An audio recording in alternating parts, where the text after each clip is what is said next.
All right, by see you and on, for me, that meant see you in 10 seconds. So welcome back. Let us wrap up now with lecture 13, which will be the last lecture that could possibly have content on exam 1. Though I will admit, this lecture is meant more to motivate some bigger picture ideas that we'll see with Newton's laws, so just try to get the gist of what's going on here with relative motion. But let's first start with a review of circular motion. So last lecture we talked about circular motion. The idea there was that if I experience a constant acceleration that is always pointed perpendicular to the velocity, as a result, an acceleration with a constant magnitude, but its direction is always changing. That results in a velocity where its magnitude never changes, but its direction is always changing. And it moves, as a result, in a circle at some radius. And we can see this, how that acceleration changes. If I were to spin this kind of slowly, wrap this around my arm. If I were to spin this slowly, you can kind of see how long it takes to complete one revolution. Then if I were to stick a pen kind of in the way, what I'm doing is I'm changing the radius that the object is moving in. But the object itself is not speeding up or slowing down. I've simply changed the radius that it's moving in. And you can notice that when I decrease the radius, it completes the orbit faster. And as a result, while its velocity is not changing, it is as a result of the centripetal acceleration is increasing. You can see that if you just stare at the equation, the velocity is constant, but I'm making the radius smaller. As a result, the denominator, v squared over r, the denominator is getting smaller, therefore the entire thing is getting bigger. So here's my question. Just to build upon these ideas a bit. Circular motion is all well and good, but we don't always, we're not always moving in perfect circles. Now the centripetal acceleration relates to, say, sensations that you feel when you're driving in a car and make a sharp turn. You're feeling that change in direction. What you feel, if it's a kind of curved circular path, is actually related to the centripetal acceleration. From your point of view, you would actually call it the centrifugal acceleration. Don't worry about that. It's essentially the centripetal acceleration, but the opposite sign. It is a result of the fact that your car is experiencing centripetal acceleration to make that turn. So, using that to prime your intuition, my question is, you're traveling down this windy road at a constant speed. Which point requires the greatest centripetal acceleration, so that your car can make the bend? A, B, C, or D?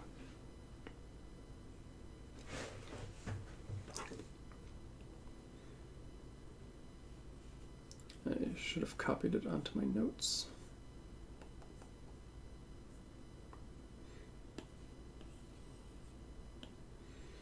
So in this case, we're asking which requires the greatest centripetal acceleration to complete the bend, either at A, B, C, or D, while retaining a constant velocity.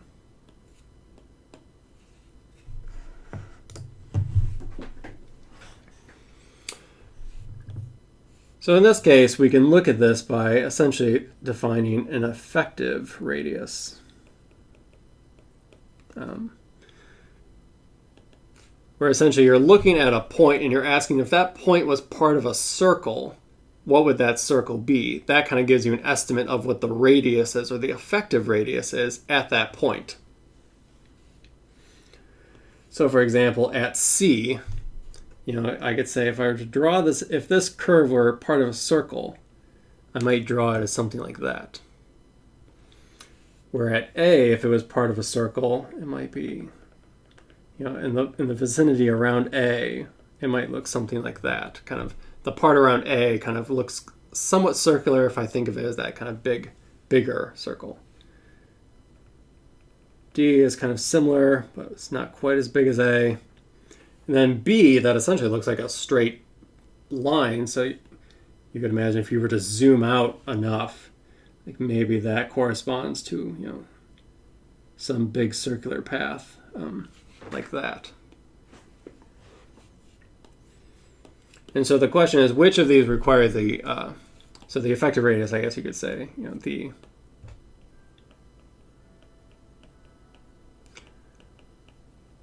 effective size of a circle drawn around a point. I don't think your book talks about this, but sometimes you see these words used. So the question is, which experiences the greatest centripetal acceleration? Which again is just the magnitude of the velocity squared divided by the radius. In this case, I could just look at the effective radius of these three regions. If I'm moving at the same speed, that means each of them has the same numerator here. This v is the same for all four curves, all four points along the curve. But in order to complete the curve or the bend, for example, in point C, you have to turn fairly quickly compared to at A or B, you have some time. So in this case, I would say that point C has the smallest effective radius, which means that denominator is small, which means the entire thing is big.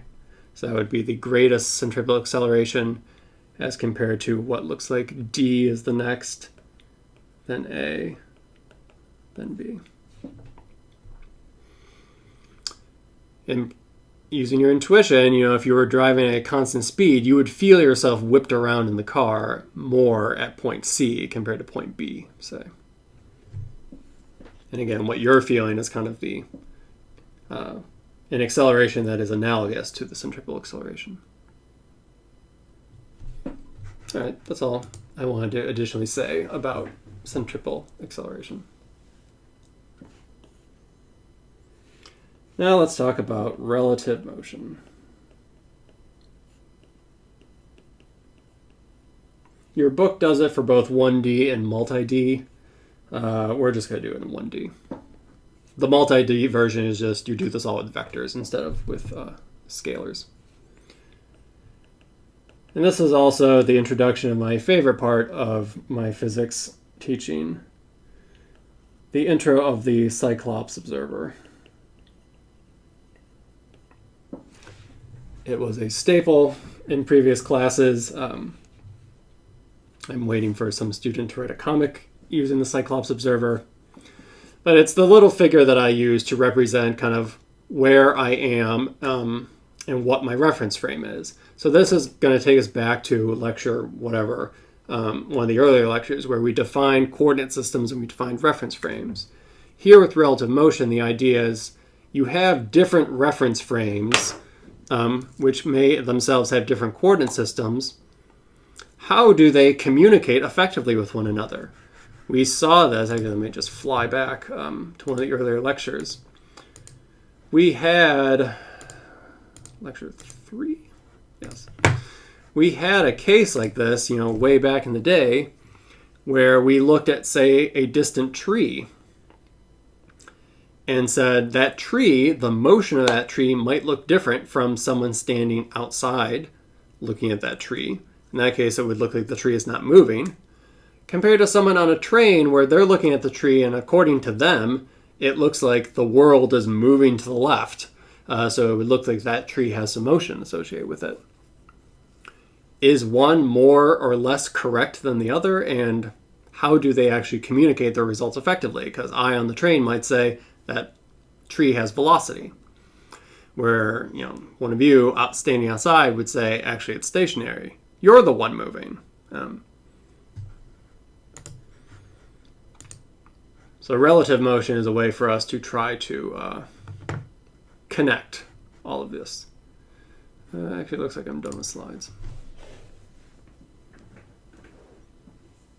As an aside, actually, Einstein would say both of those points of view are equally valid. Neither one is better or worse than the other. They are perfectly equivalent. That gets into the whole idea of relativity. That there is no preferred point of view. And let me just kind of symbolically write this down. Like, suppose I have some object or person that I'm observing, and there could be different observers. Again, we'll stick with 1D, where we have, this is observer 1, or cyclops observer 1, a giant eyeball with hands and arms and legs.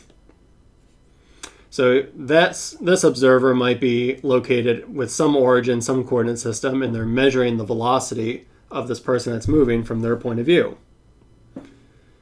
Compared to, say, a different observer who is looking at this person that is moving from their point of view, where they might define, they might have some positive direction, which could be, left or right. I'm going to stick with them both being in the same direction. And they would describe a different velocity, potentially, than observer 1. All right, and then a final could be kind of observer 3, who is themselves moving with some velocity. So they would have a coordinate system that is moving with them, like in the case of the train, where their coordinate system might be the origin is whatever is directly in front of them, but since the train itself is moving, they see everything kind of moving along their coordinate system. So this would be observer 3.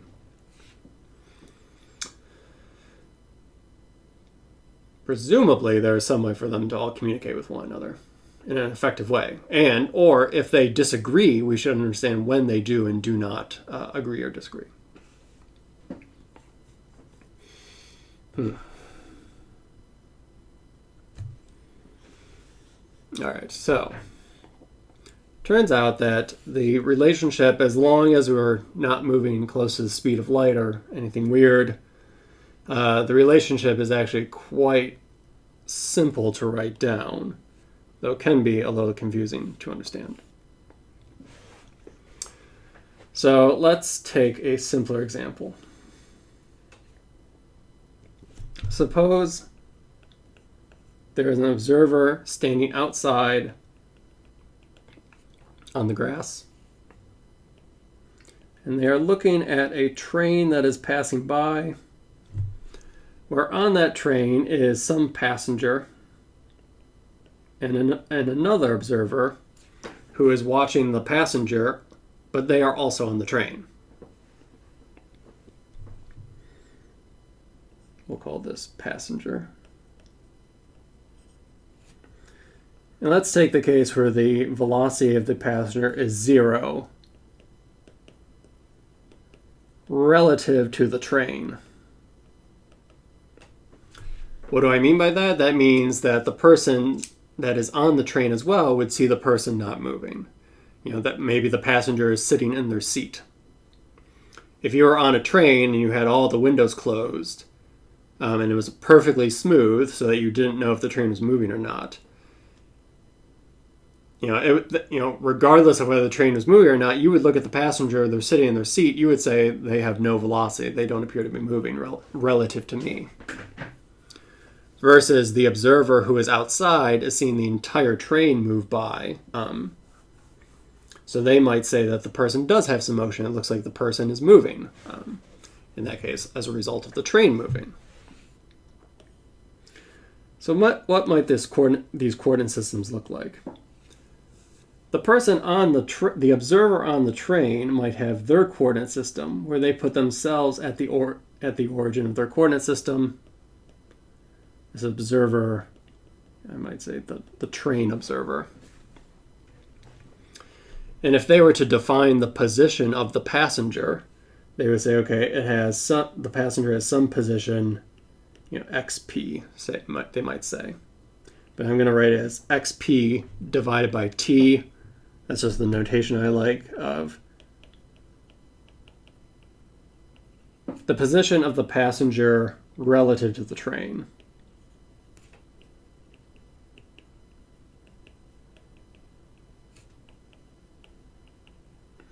You're in the train, ignorant to the world around you, relative to the train car itself. The chairs in the car, the overhead bins in the train car. The passenger does not appear to be moving.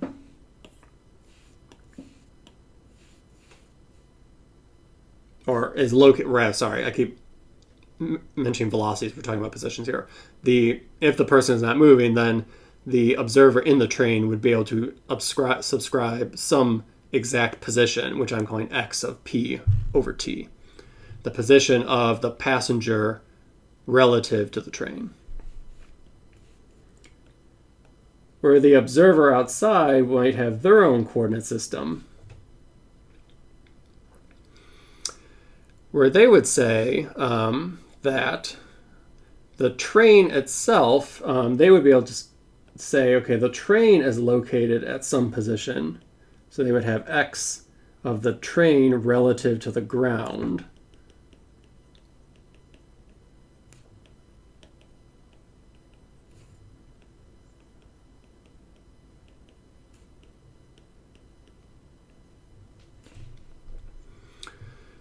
They see the train located at some location.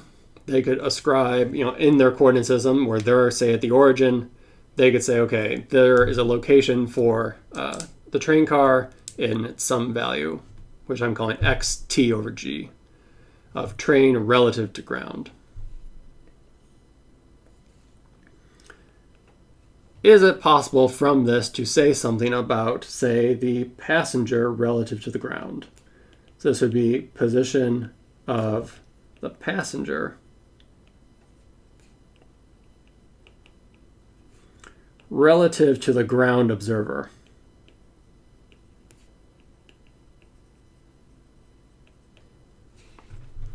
The person sitting on the grass. And if you stare at this drawing, you might be able to convince yourself that the answer in this case of passenger relative to ground is the sum of the other two. It is the sum of, actually let me write it this way. It is the sum of passenger relative to train plus train relative to ground. Because you can see kind of the green displacement goes out to the origin at the train, and then from that origin is an additional displacement drawn in red of the displacement of the passenger relative to the train. And the sum of those two lengths gives you the position of the passenger relative to the ground observer, located at their origin in green. So it is just a sum of the two where they are connected through the train. The outside guy is looking at the train, and then the person inside the train is looking at the passenger. It is just a simple, in multiple dimensions, vector sum of positions. So the reason why I like writing it with a subtext like this is you can see that they're connected through the train, where the first one was the passenger relative to the train, which connected to the train relative to the ground. So you can think of it kind of like a cascading fraction. If I thought of them as fractions, p divided by t and then t divided by g. If I multiplied them together, the t's would cancel and I would get p divided by g. It's not actually a multiplication of fractions, but I'm kind of just mentally thinking of it that way. Or at least that's how I remember these sorts of things. So passenger relative to ground is passenger relative to train, then connect the train to the ground, plus the train relative to the ground. So it's a chain of connections. If this were an absurd train, perhaps I have my outside passenger or my outside observer rather, sorry.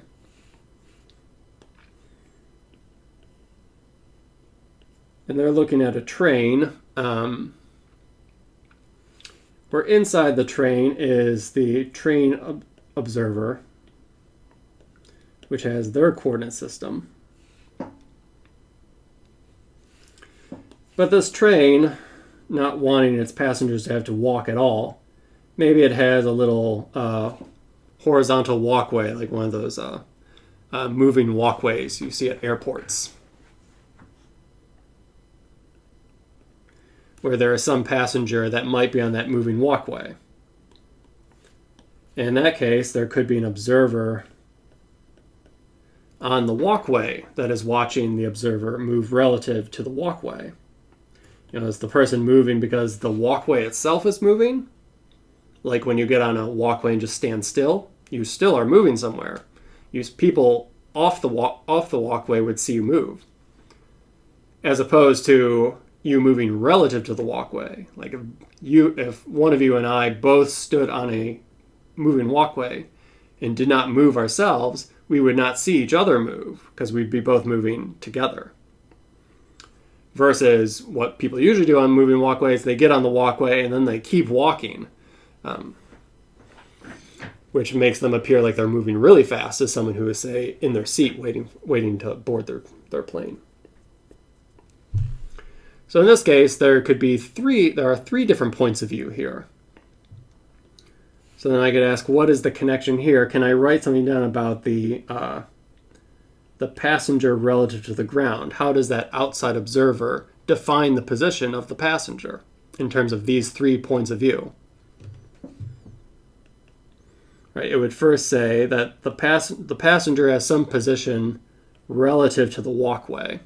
Is it at the left side of the walkway? Is it at the right side of the walkway?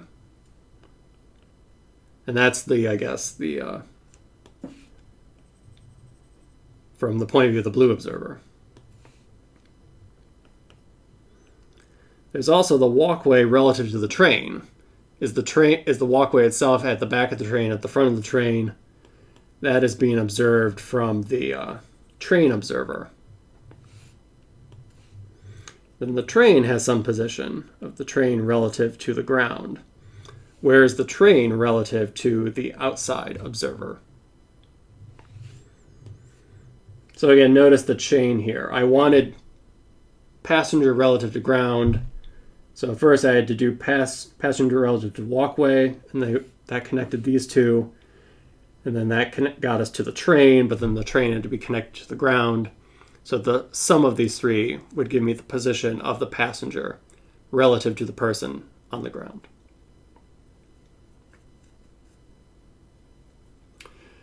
Now, this might not seem like it's worth doing at all, but this can become more helpful if we want to ask about what do people believe or disagree on with, say, velocities. And I'll stick with this problem. I did this. In this case, there were 3 different observers, green, red, and blue. Obviously, this could be an infinite number of observers if you wanted, and it would just keep adding on to the sum. I think the velocity becomes more useful. How could we derive, and we don't have to rederive anything, we could actually just look at this expression and write down the answer, because velocity is just the derivative of position. So if I look at this expression and I take the derivative of all of these positions, the derivative of position is velocity.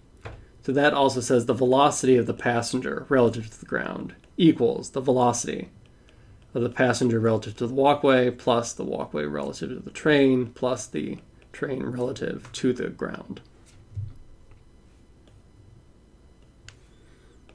And then why stop there, of course? Acceleration is the derivative of velocity. So then I could say, for example, the acceleration of the passenger relative to the ground is then the acceleration relative to the walkway, relative to the train, relative to the ground.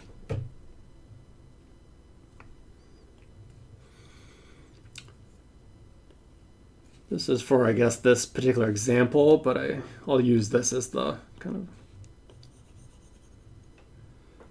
summary of the idea of how relative motion is done. And again, in multiple dimensions, you just put vector arrows over all of this. But we will just stick with 1D. Now just let me do a couple examples, and then that'll be it.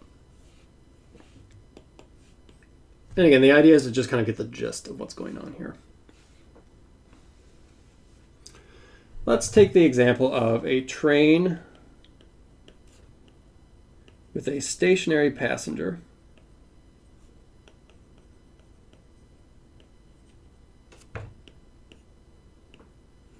And I should be more careful here.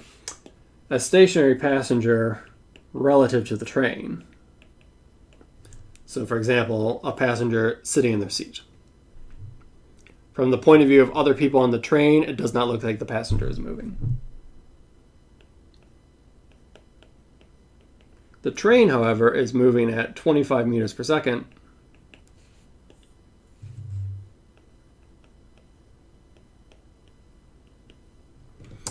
And again, I have to be a bit more exact, relative to the ground.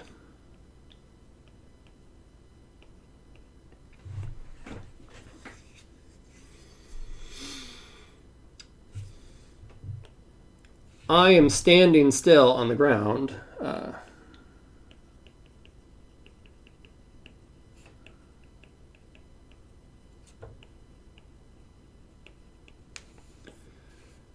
And I ask, what velocity do I measure for the passenger?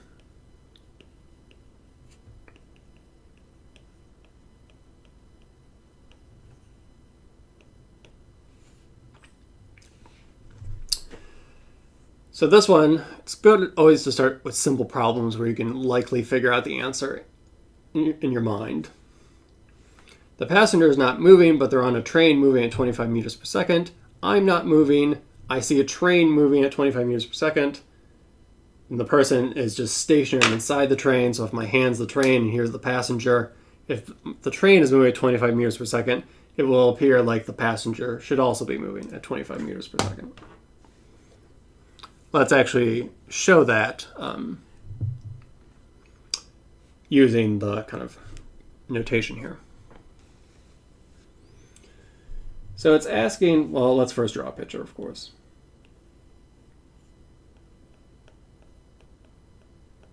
Here I am standing still outside.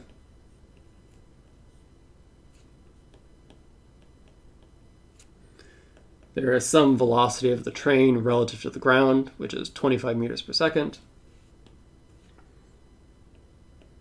Inside the train is another observer.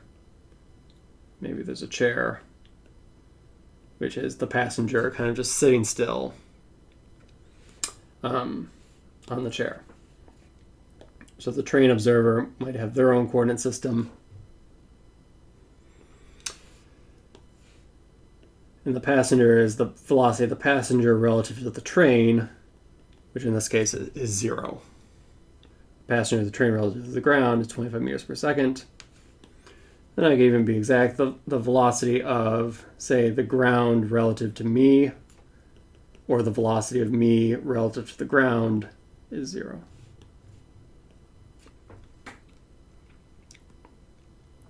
I'm not moving, the ground is not moving. Both those velocities are 0. So then I just create a chain. I want the velocity of the passenger relative to me.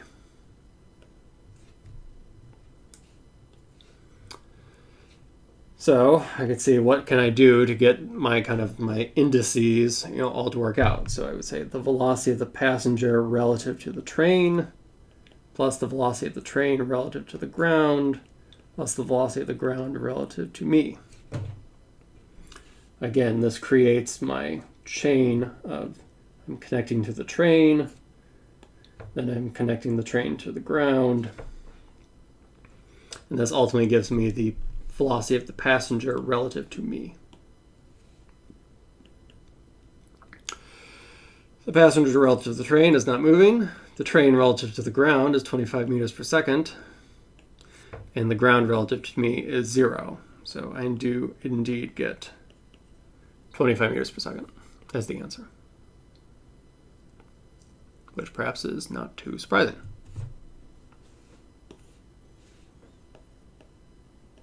Same problem.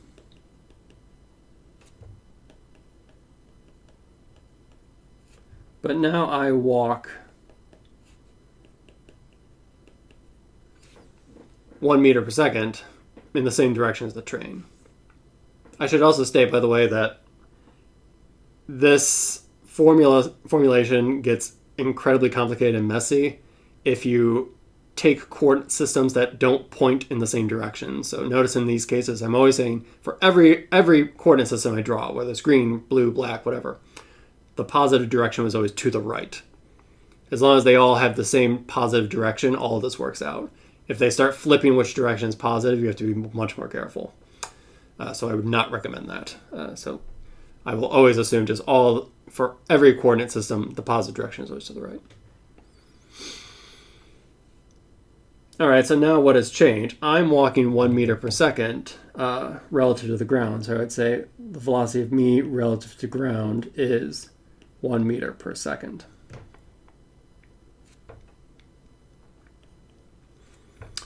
I could ask, does that connect to, say, the ground relative to me? If I'm moving 1 meter per second relative to the ground, I could think of how this looks from my point of view.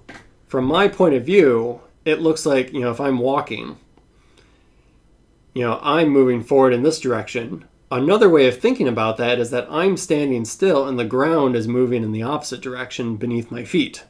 That I'm just standing perfectly still, like say on a treadmill, but the ground itself and the treadmill is moving. That could be another way to think about it. So I would say this is negative 1 meter per second. So if you want to kind of flip the order of indices, instead of me relative to ground, if I want to say ground relative to me, you just change the sign. So then what changes the person relative to me? Still the same formula. Relative to ground plus v ground relative to me. Now you see it was good that we figured out what the velocity of the ground relative to me was needed, because now this becomes 0, the passenger is still not moving, plus 25 meters per second minus 1 meter per second equals 24 meters per second.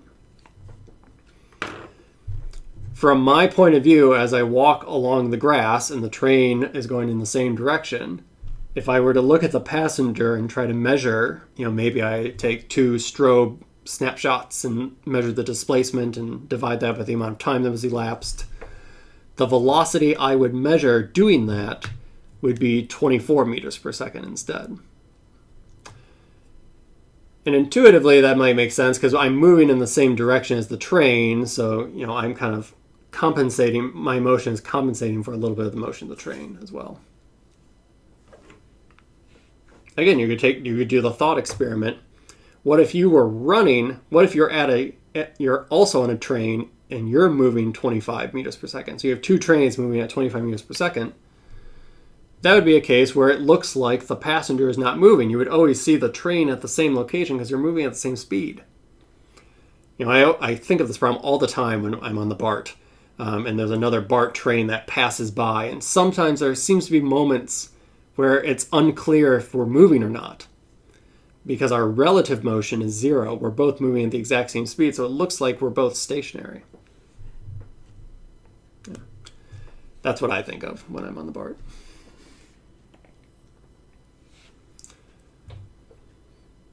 All right, let's do maybe one more example. Oh, I guess I could also ask for this question. What about the accelerations? What if I wanted to ask about the accelerations in this case? But since everything's moving at a constant velocity, all the accelerations are 0. Even though me on the grass and that's walking, we'd get a different answer for the velocity compared to, say, another person that is not moving while sitting on the grass. I would say 24.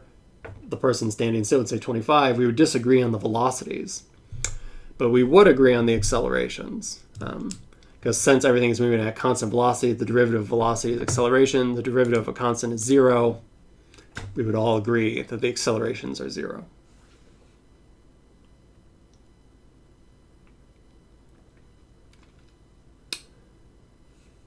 Here's another example.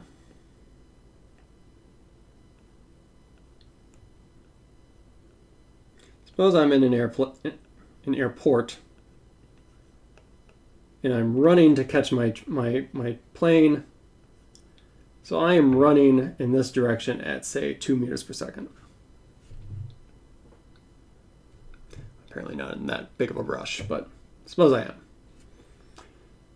But nosy me, I look back at someone else who is standing on one of those moving walkways. And they are on some moving walkway where the walkway itself moves at 1 meter per second in the opposite direction. I could ask myself, if the person, so to give some numbers, I would say this 2 meters per second is the velocity of me relative to the ground. This 1 meter per second would be the velocity of the walkway relative to the ground.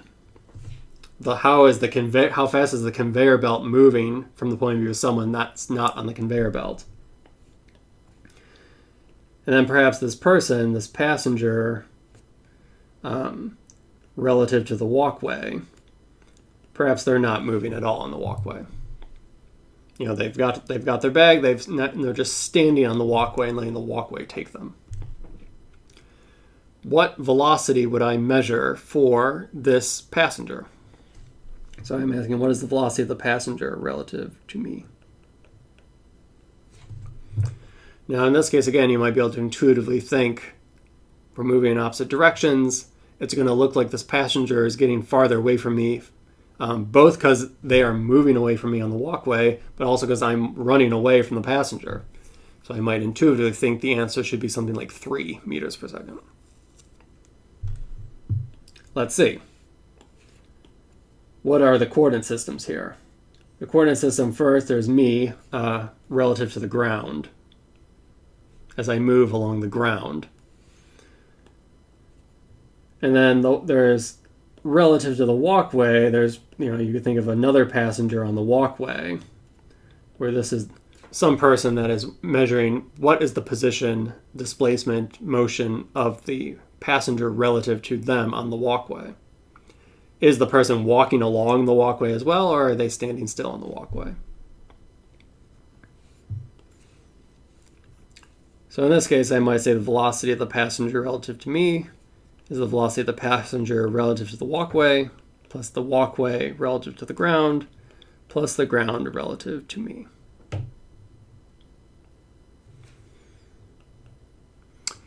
So passenger relative to walkway, we said that they're not moving relative to the walkway, they're just standing still. The walkway relative to the ground is 1 meters per second. Then I'm moving 2 meters per second, so technically this should be a -2, right? Because I'm defining positive as to the right, so since I'm moving to the left, my velocity is -2 meters per second relative to the ground. But I'm asking for the ground relative to me, so I flip the sign. This is 2 meters per second. Indeed, the answer becomes 3 meters per second. I observe them, passenger moving away at 3 meters per second.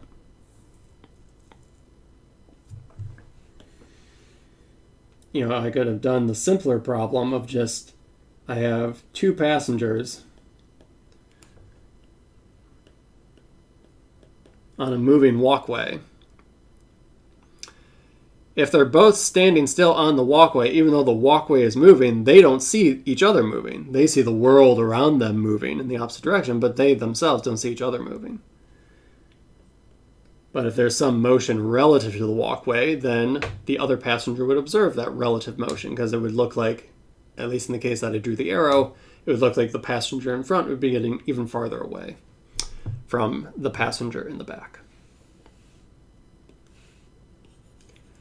And again, in this case, since all the velocities are constant, they would agree on the acceleration that all the observers, rather, would agree. None of these three observers would disagree on anyone's acceleration. They would all conclude that the accelerations are 0 for everyone, though they would disagree on the velocities of each other, again, depending on the reference frame. Me on the ground, I concluded 3 meters per second. The person on the walkway would have concluded 0 meters per second, because they were both on the walkway.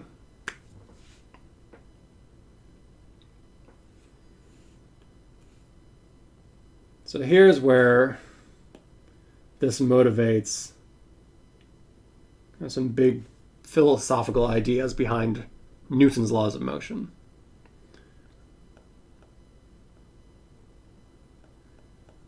Suppose there's someone who drops a rock off a cliff, and the rock falls towards the ground. This is going to be observer 1. The velocity of observer 1 relative to the ground is 0. The observer themselves is not moving.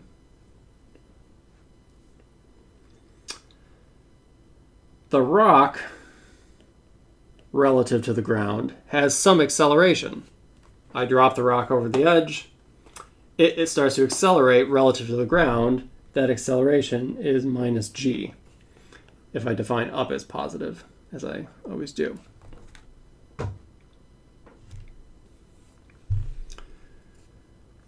Now, suppose there's some other observer who has a little rocket pack, which is ignited, and as a result, observer 2 relative to the ground has some positive acceleration going upwards. They are accelerating upwards because of the rocket pack.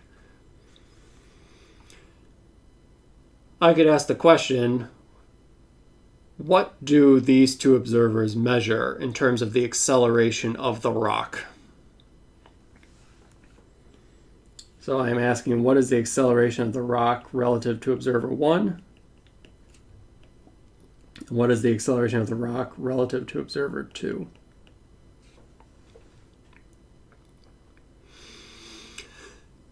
Where observer 2 is accelerating. Now we saw above the expressions are exactly the same, whether it's velocities or positions or accelerations. The one thing I need to do here is realize that if the velocity of person 1 relative to the ground is 0, then the acceleration of person 1 relative to the ground is also 0. Not too shocking, I hope. So the acceleration of the rock relative to observer 1, I might say, is the acceleration of the rock relative to the ground plus the acceleration of the ground relative to observer 1. In this case, the rock relative to the ground, we said it's accelerating at negative g. Observer 1 is not accelerating relative to the ground, so the ground is also not accelerating relative to observer 1. They would conclude, the person who dropped the rock off the cliff would conclude the rock is moving towards the ground with an acceleration of negative g.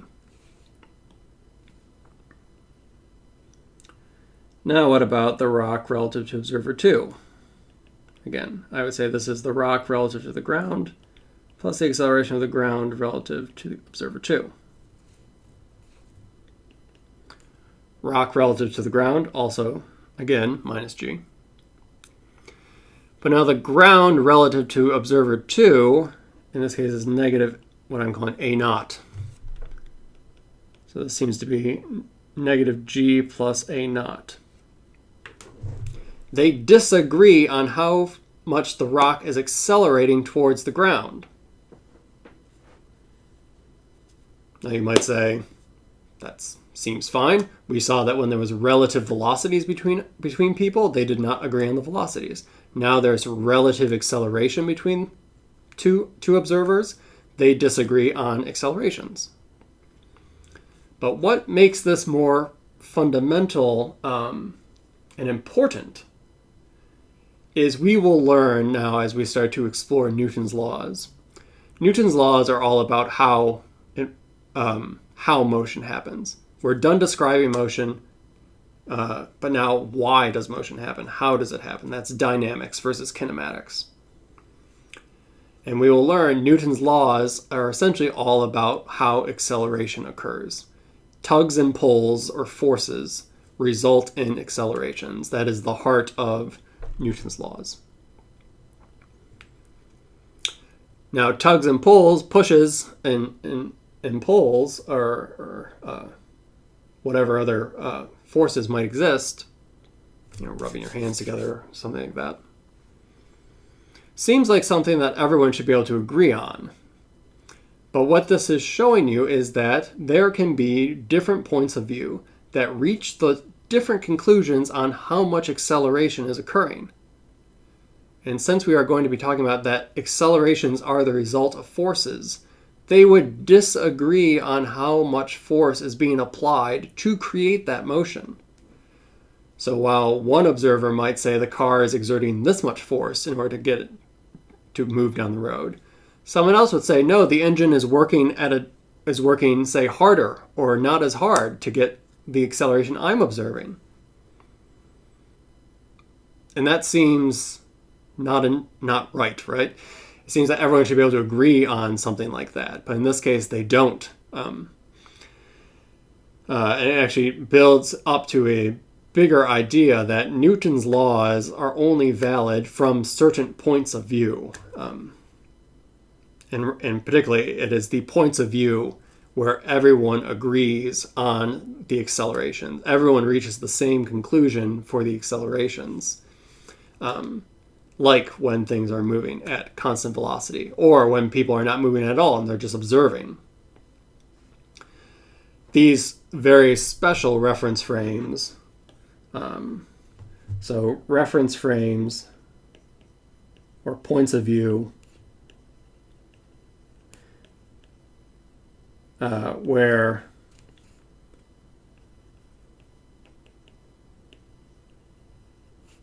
we all agree on accelerations.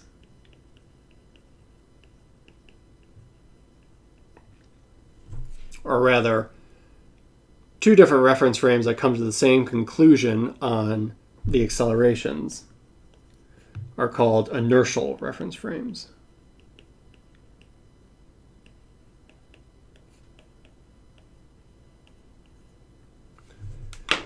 Reference frames that do not agree are examples of non-inertial reference frames, or points of view.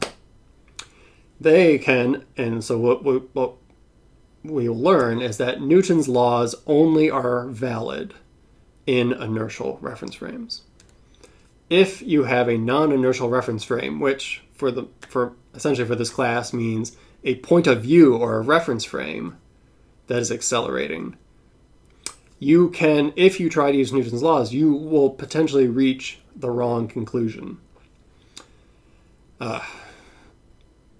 You can correct for this. If you know that there's accelerations, you can correct for it by adding in kind of correction terms, and those are sometimes called fictitious forces. So if you've heard this word fictitious force, all it's saying is that you're trying to do Newton's laws in a crappy reference frame. And in order to get an accurate answer, you have to create these fictitious forces to make it work out. So just as a throwback to what I said, I think at the beginning of this lecture, the centrifugal force is a fictitious force. It is actually just the centripetal force, but you're viewing it from the wrong point of view. You're viewing it from a point of view that is accelerating. So the centripetal acceleration appears incorrect. And it appears like in order to get it correct, you have to flip the sign. And so then when you do that, we call it the centrifugal force. We will not deal too much with this in the class, but this is college, and I like these kind of higher order things that you might not see until an upper level, but I think the ideas are worth kind of thinking about. Essentially, for most of this class, we will always be considering inertial reference frames where we can use Newton's laws, but just to give you a little bit of context of kind of why thinking about relative motion is important. Because your book actually does not say any of this at all, which I think is a loss. But that's kind of the reason. All right. Again, just get the gist of what this lecture talked about. Or be able to do the simplest versions of kind of these relative motion problems. Anything I would ask of you is just kind of, observers observing people on a walkway or on a train or something like that. All right, this concludes all the content that may appear on exam 1, which we'll talk about during our in-class sessions as well. And I will see you soon.